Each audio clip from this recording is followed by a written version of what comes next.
dating service, I wanted to get into the planning model. And I want to say just a couple of things. First of all, on this sheet that you have, this is an outline of that model. I was able to tuck, I think, 14 books in my suitcase, and they are out at the front. So if you want the 400-page version of this paper. And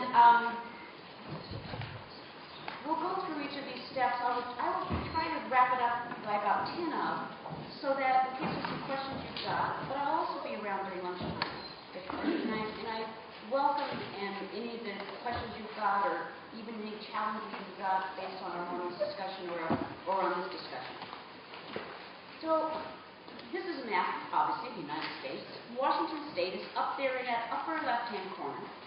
And a bunch of us back there in that state are playing a game. And the game that we want, this is including our government, the game we want is for Washington State to be #1 in the country on about 25 indicators, which we have written down, 25 indicators in the area of health, safety, and environment, and community participation. And we're doing that game. And there's 4 stories I'm going to share with you that we're doing well on, we feel very good about. But we're not necessarily #1 in the country. But it's how we're playing the game. So I'm going to share 4 stories with you that actually use this 10-step model so I think it's a good way for me to walk you through them. The first one will be related to tobacco cessation. The second one, pedestrian safety. The third one, HIV/AIDS prevention. And the fourth one, litter prevention.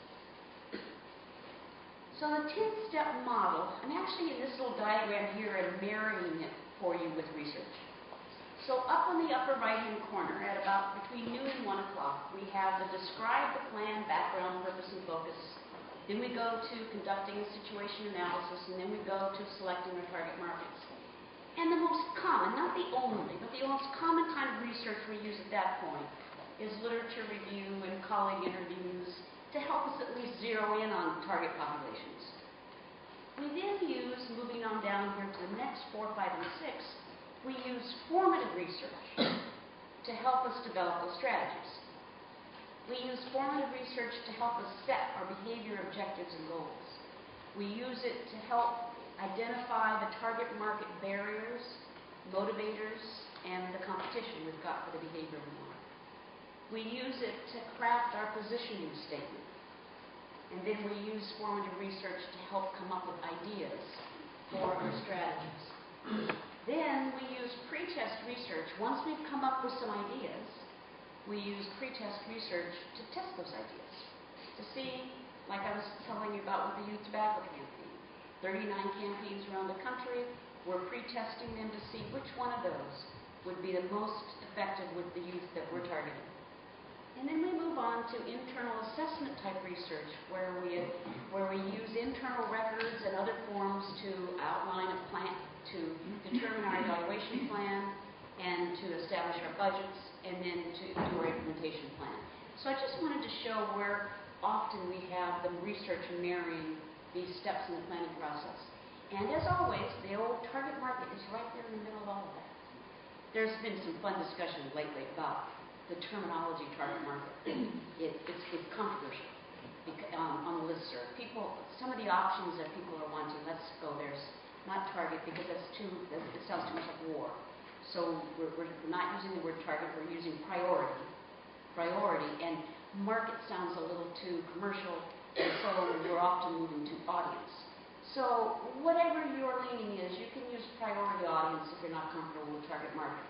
But I grew up on target market, and so it's hard for me to switch from there. But that's often the word now being used as priority audience.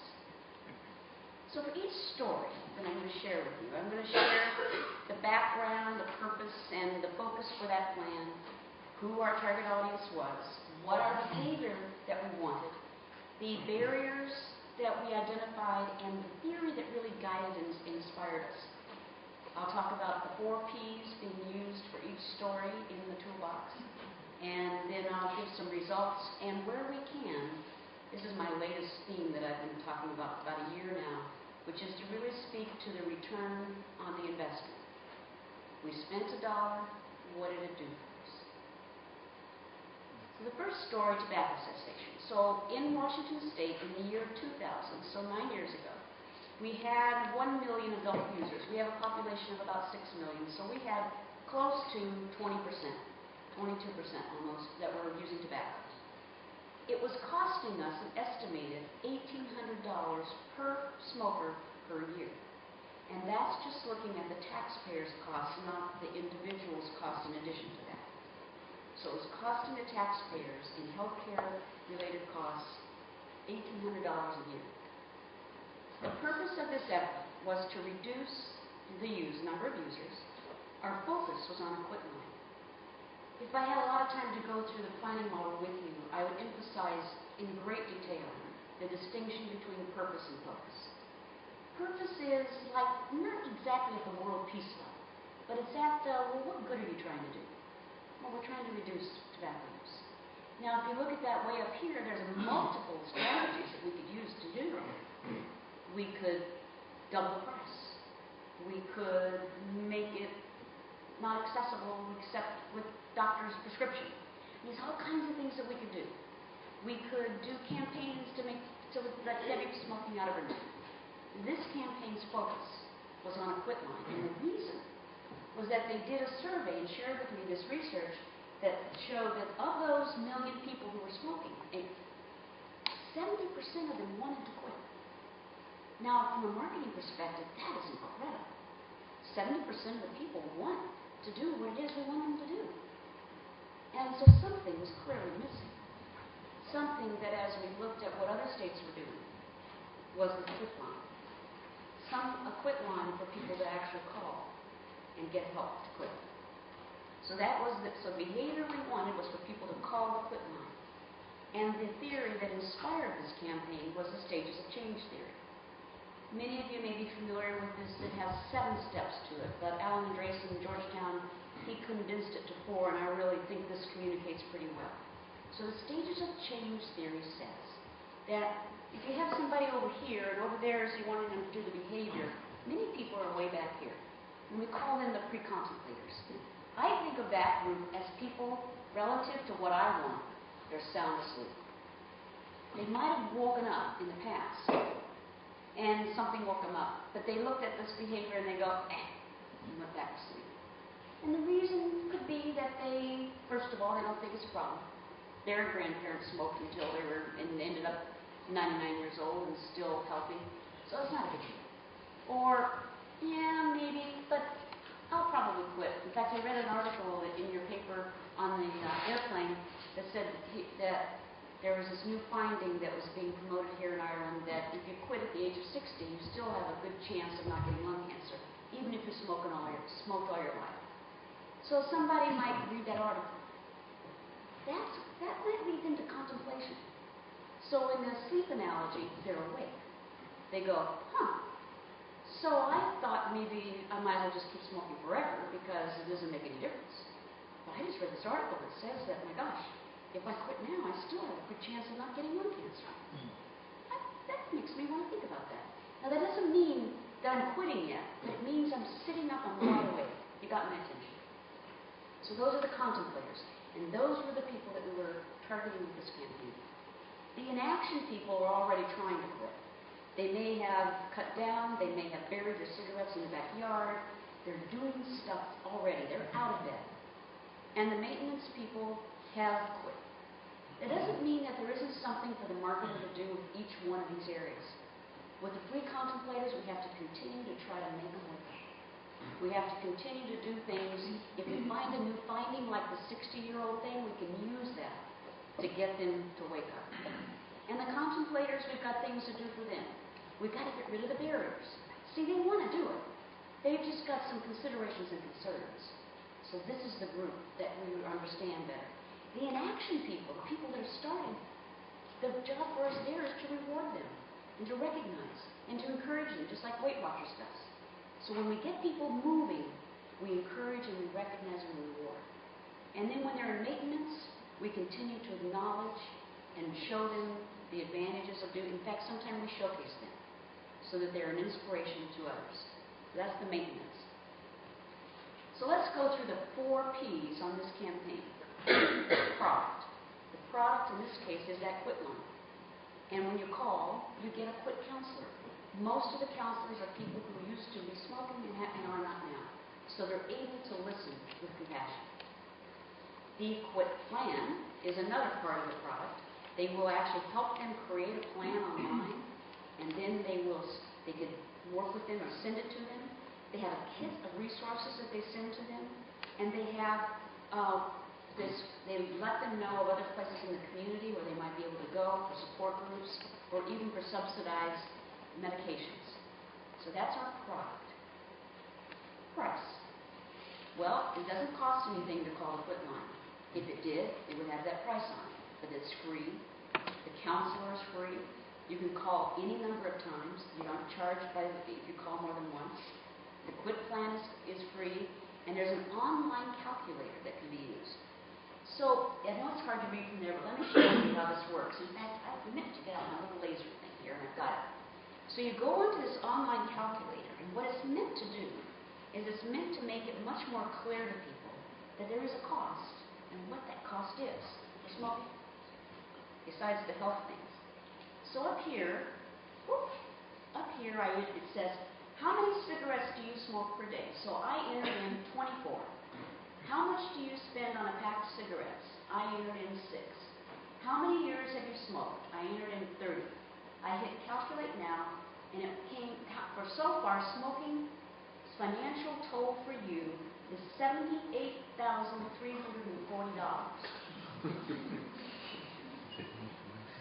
That would chuck.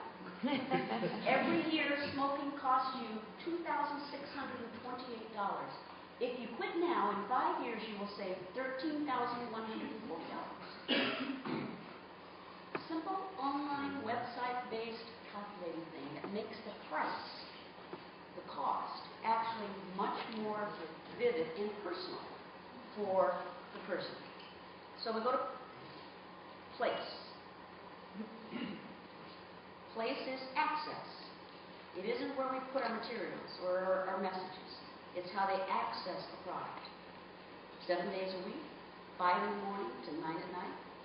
You can leave a message on that phone line and they'll call you back the next day. It's after 9 o'clock. They have a website with that worksheet that you saw. You can also, on the website, click a place on the website, enter your phone number, and a quit line counselor will call you at a time that you say you want them to call you. If you're at your doctor's office and you've had a discussion with your doctor and you decide it's time to quit, the doctor can, with your permission, fill out a form, fax it to the quit line, and then a counselor will call the patient at a designated time. So that's place. Promotion. So remember, these people are people who want to quit. They already know it's not good for them. We don't need to emphasize for them that they're killing themselves and they'll die young. What we want to do is encourage them and to make them feel like they'll be understood and assure them that they're doing the right thing and to hold their hand. They do not want to be spanked, they want their hand held. The media channel, so this says, you can't rely on cold turkey milk. See, this is speaking to these contemplators who maybe tried a couple of times. I mean, they've probably tried, and they're probably a little discouraged. That's why the most important thing to do is to encourage them to call. So television spots and outdoor spots and posters and brochures and wallet cards and bar posters and workplace activities and publicity were used. All of those media channels. And so I'm not sure why it's going down this way. I must be doing something wrong here. Just a minute. I think I accidentally hit that thing. There we go. So now let's look at the results and the return on investment.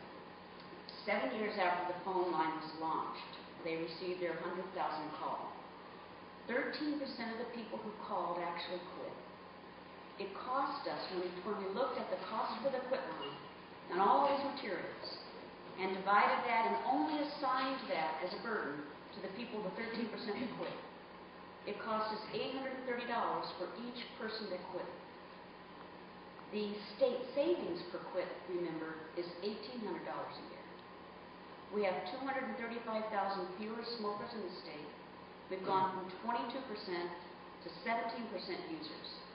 And we've gone from 20th to 5th in the nation.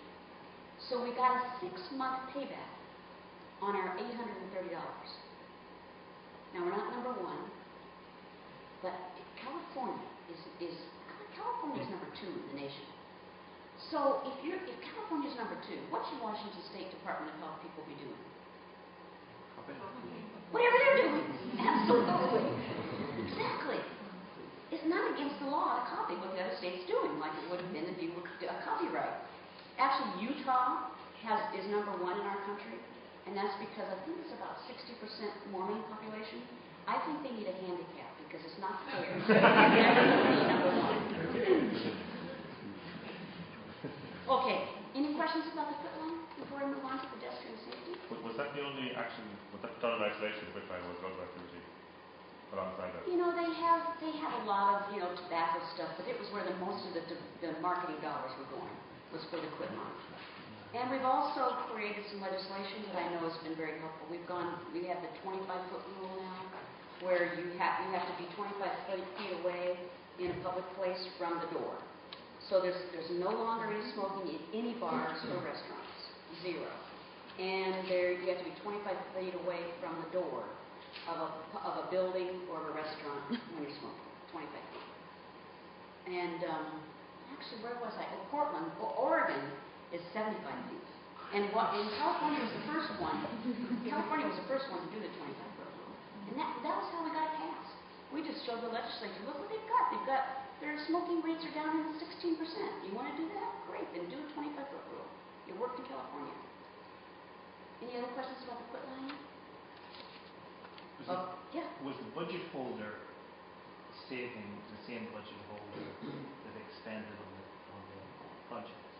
Did the state own the health budget as well? You mean because we reduced healthcare costs? Did the state reduce? I doubt it. It would have been good if we did. No, I don't think so. In fact, we've got a huge budget crisis in the state right now, so as all states do. But no, I don't believe we did. That'd have been nice. It would probably would have just gone towards other things that weren't getting fully funded the way that they should be. But the state saved the money from that. There's a study done that showed that savings were made in the health budget. Yes. Yeah.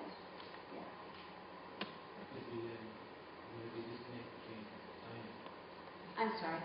If you disconnect between time, money spent now might be saving the budget for 10 years' time. So you say that 800 jobs said in 6-7 years' time only. Yeah. Not necessarily at the time that you spent the 800. That's true.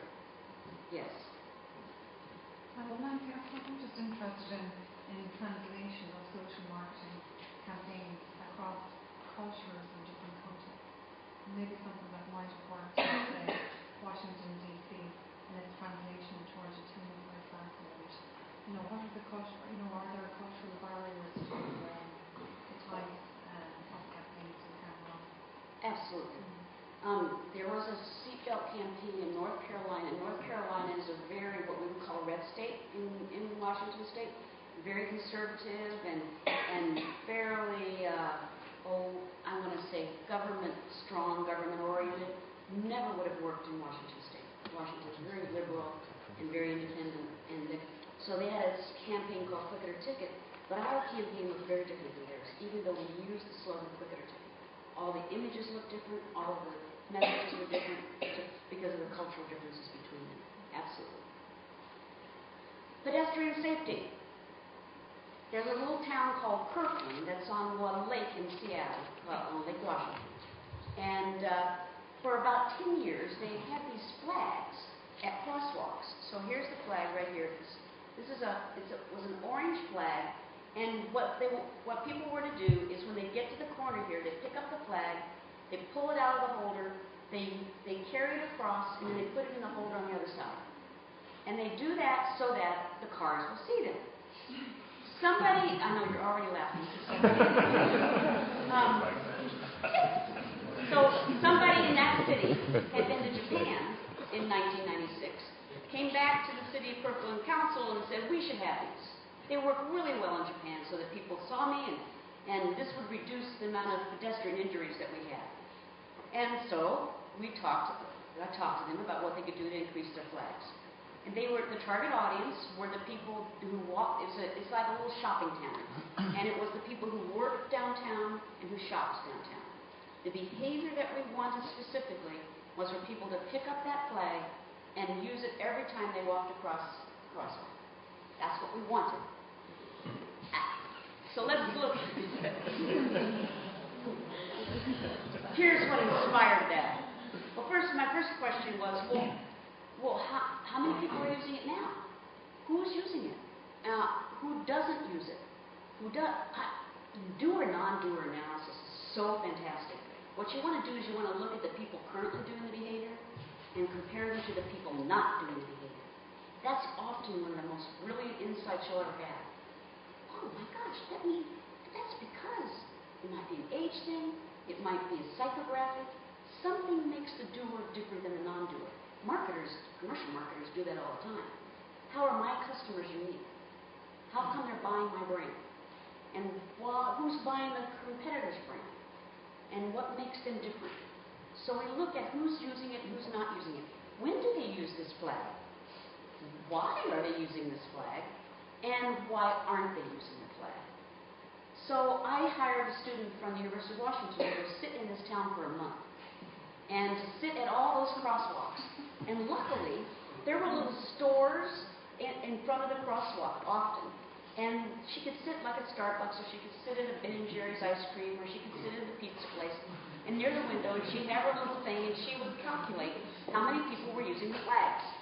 And so she saw 3,090 pedestrians crossing those crosswalks. And 267 flags were used. Now, if you divide 267 by 3090 by 267, you don't get 11. That's because sometimes one flag is covering two people. So 11% of the pedestrians were covered by a flag. The city of Kirkland, they want 40%. As a marketer, I always have to know, well, where's the bar? Well, because if they had just said, I want 15%, we would have done one kind of strategy. They said they wanted 40%, which tells 4 times the number of people using the flag. We've got to use all 4 Ps. We're never going to get there with a little bit more signage. So the research showed that I was really surprised to find out. Well, I wasn't surprised actually to find out that the kids were using them the most, 71%. I also wasn't surprised to find out that those over 60 were also using them the most. They didn't care how they looked. But look at this. Look at this. Males were using it at about the same as females. Now, I was surprised by that one. And then the teenagers, yeah, she said the teenagers, they were just, look like this, waving the flag, and having a lot of fun with it. So that gave us a little bit of a sense that actually what it told me was that we're really kind of after all the demographics. We don't have just a senior citizen thing, we don't have just a kid thing, and we don't have a lot of gender differences. The barriers, though. So, actually, I bet one of the biggest barriers was that they only had 6 flags at each crosswalk. And what happened is in the morning, everybody would take all the flags from one side and the other side.